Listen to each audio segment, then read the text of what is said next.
நிப்பாட்டுங்க இப்பயே. எவ்வளவுதான் அடிப்பீங்க, எவ்வளவுதான் அடிப்பீங்கன்னு கேட்கிறேன். நாங்க பொறுமையா இருந்துகிட்டு இருக்கோம். திருப்பி அடிக்க தாங்க மாட்டீங்க சொல்லிட்டேன் நானு. கரூர்ல ஆரம்பிச்சீங்க, எங்க போனாலும் மிரட்டல்கள். இன்னைக்கு கண்ணாடி பாட்டில வச்சு எங்களுடைய பெண்கள் மேல அடிக்கிறீங்க.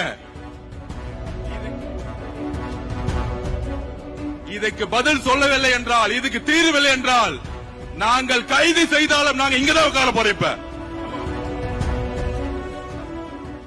காவல்துறைக்கு எங்களுடைய பணிவான வேண்டுகோள், எங்க கூட்டத்தில் இருக்கக்கூடிய பெண்மணிகள் உட்கார்ந்து இருக்கக்கூடிய ஏரியால கண்ணாடி பாட்டில வச்சு அடிச்சுக்கிட்டு இருக்காங்க. கமிங் சோடா பாட்டில் கண்ணாடி பாட்டில வச்சு அடிச்சுக்கிட்டு இருக்காங்க. தூள் பாட்டில உடைச்சு தூள் அடிச்சு ஒரு பெண்மணியோட ஷோல்டர்ல அடிச்சிருக்காங்க. திமுகவுடைய இந்த சதி திட்டத்திற்கு நாங்கள் குரல் கொடுப்போம், நாங்கள் குரல் கொடுப்போம். காவல்துறை இதை கடுமையாக இப்பொழுதே கண்டிக்கணும். இல்ல இதே இடத்துல நாங்க உட்காருவோம், கிளம்ப மாட்டோம். இன்னும் அராஜகம் நடந்துகிட்டு இருக்கு. கண்ணாடி பாட்டில் வச்சு அடிக்கிறதா ஜனநாயகமா?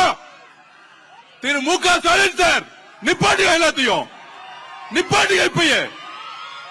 எவ்வளவுதான் அடிப்பீங்க, எவ்வளவுதான் அடிப்பீங்கன்னு கேட்கிறேன். நாங்க பொறுமையா இருந்துகிட்டு இருக்கோம். திருப்பி அடிக்க தாங்க மாட்டீங்க சொல்லிட்டேன் நானு. திருப்பி அடிச்சு தாங்க மாட்டீங்க. நாங்க பொறுமையா இருந்துகிட்டு இருக்கோம். திமுக திருப்பி கேட்டுக்கிறேன், காவல்துறை எங்களுடைய பெண்கள் மீது கை வைத்தால் அங்க சும்மா இருக்க மாட்டோம். கண்ணாடி பாட்டில உடைச்சு எரிஞ்சது யார்? இந்த நைட்டை கைது செய்யணும், இப்பவே கைது செய்யணும்.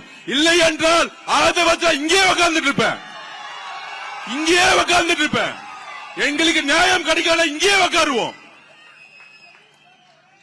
எவ்வளவு பொறுமையா இருக்கிறது? கரூர்ல ஆரம்பிச்சீங்க, எங்க போனாலும் மிரட்டல்கள். இன்னைக்கு கண்ணாடி பாட்டில வச்சு எங்களுடைய பெண்கள் மேல அடிக்கிறீங்க. இதுக்கு பதில் சொல்லவில்லை என்றால், இதுக்கு தீர்வில்லை என்றால் நாங்கள் கைது செய்தாலும் நாங்க இங்கதான் உட்கார போறோம். இப்ப நம்ம உட்காருவோம், இங்கே உட்காருவோம்.